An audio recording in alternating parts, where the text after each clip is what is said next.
Let us study what is centroid of plane figures. First of all, let us understand what is center of gravity. It is the point where the whole weight of the body is assumed to be concentrated. It is the point on which the body can be balanced.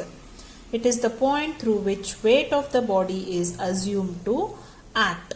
So, it is assumed to act. We are assuming that the weight of body is acting at this point.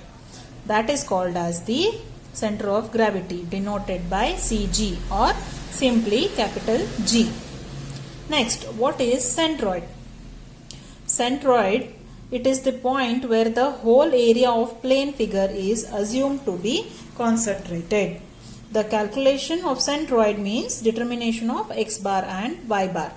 Centroid is always in a plane. Okay, so we are determining what is x bar, means its distance from y axis, and y bar, its distance from the x axis, that is centroid. So now let us understand what is center of gravity of a flat plate.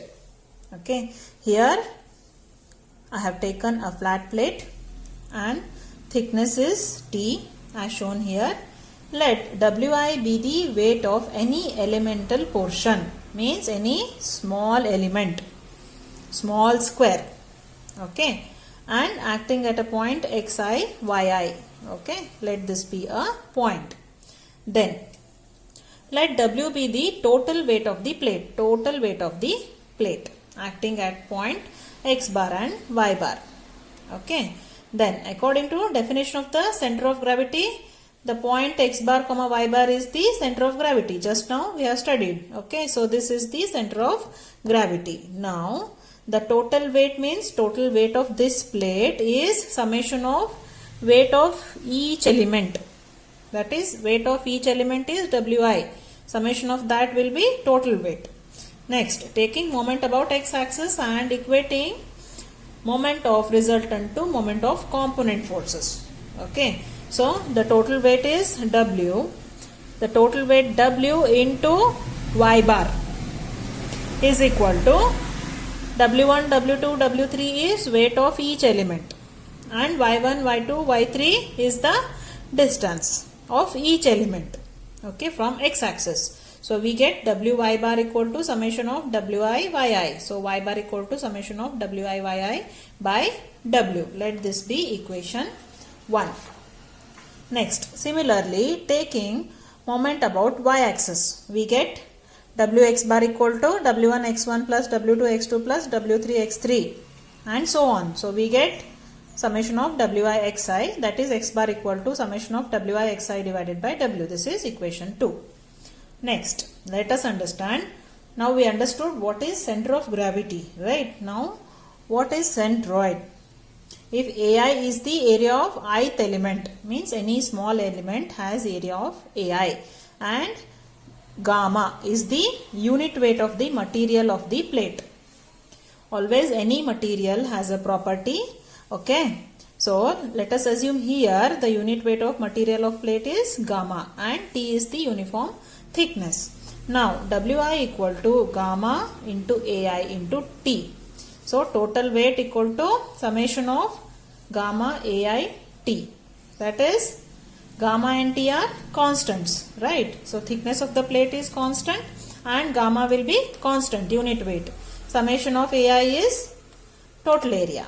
Each small area, if we are taking and adding, we will get total area. So that is capital A. Then that is what I have explained here. Capital A equal to summation of Ai is the total area. Then from equations 1 and 2 we get y bar equal to summation of Ai gamma T into yi divided by gamma Ta. That is summation of Ai yi, because gamma T gets cancelled. So summation of Ai yi divided by A. Then x bar equal to summation of Ai into gamma into T into xi divided by gamma T into A. That is equal to summation of Ai xi divided by A. Okay. So from 1 and 2 we have written this. Here W equal to gamma T into A. That is what we have substituted. So we get x bar and y bar. what we have got? Summation of the small each elemental area into the distance of the area from x-axis, y-axis respectively. Now, what is the difference between center of gravity and centroid? Just now we have studied, right? You might have got little bit confused. What is center of gravity and what is centroid? Okay, so here let us see here. The term center of gravity applies to bodies with mass and weight, and centroid applies to plane areas. So, center of gravity of a body is point through which the resultant gravitational force or the weight acts for any orientation of the body. Okay, let us take this pen stand. Okay, then it is getting balanced, and we are assuming the point. Okay, the point at which the whole weight of this pen stand is acting, that point is called as the center of gravity here. Then what is centroid?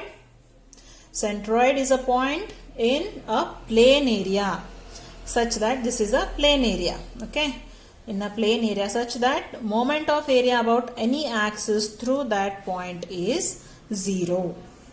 Okay, then we can assume that if this is a plane area, then I am balancing it, okay, on a pen. If I am balancing, then at what point, okay, at what point in this plane area it is getting balanced, okay, that is called as the centroid. Here in a triangle we can say this is the centroid. Okay, then what is centroidal axis? Centroidal axis means the axis which passes through the centroid of the given figure. Here I have taken a square and it is centroid is at middle. The axis which is passing through the centroid is called as the centroidal axis. Then what is symmetrical axis? It is the axis which divides the whole figure into equal parts, such as the axis xx and yy. What it means is, here I have taken two examples. Here if I have taken, this is a square, okay, then this axis xx and yy, these are dividing this area into equal parts. Forget about this y-axis, okay, this xx axis is dividing this square into two equal halves, right? Forget about x-axis, y-axis is dividing this square into two equal halves, right? So that is the symmetrical axis. Similarly, here in this I section also you can see, if I hide this y-axis, then xx axis is dividing this I into two equal halves, and if I hide xx axis, then y-axis is also dividing it into two equal halves. Okay, so these are the symmetrical axis. Next is, this is T section. You can see that here the y-axis and x-axis I have drawn. Okay, this is symmetric about y-axis. What it means? If you take just the y-axis, forget about x-axis, what you can see is the y-axis divides the T section into two equal halves, right? Then next, symmetry about x-axis. If you hide this y-axis, okay, can you see that the x-axis divides C section into two equal halves? But if you take about the y-axis, then it does not divide the section into two equal halves, right? So it is symmetric about x-axis. Then there will be figures like this, and they will not be symmetric about x or y-axis. Neither the x-axis nor y-axis is the axis of symmetry. That's what I have explained here. For a figure symmetrical about both axes, okay, that is for symmetrical I section or the rectangular section, x bar y bar 0, and for this figure you can see symmetrical about y-axis, x bar is 0, and for a figure symmetrical about x-axis, this one, okay, y bar is 0, and for a figure which does not have any axis of symmetry, we calculate the x bar and y bar values. Okay. Further, in next upcoming videos, we will try to find the x bar and y bar values for various types of sections. Okay, we'll try to find the centroid. Please like, share and subscribe to my channel. Thank you.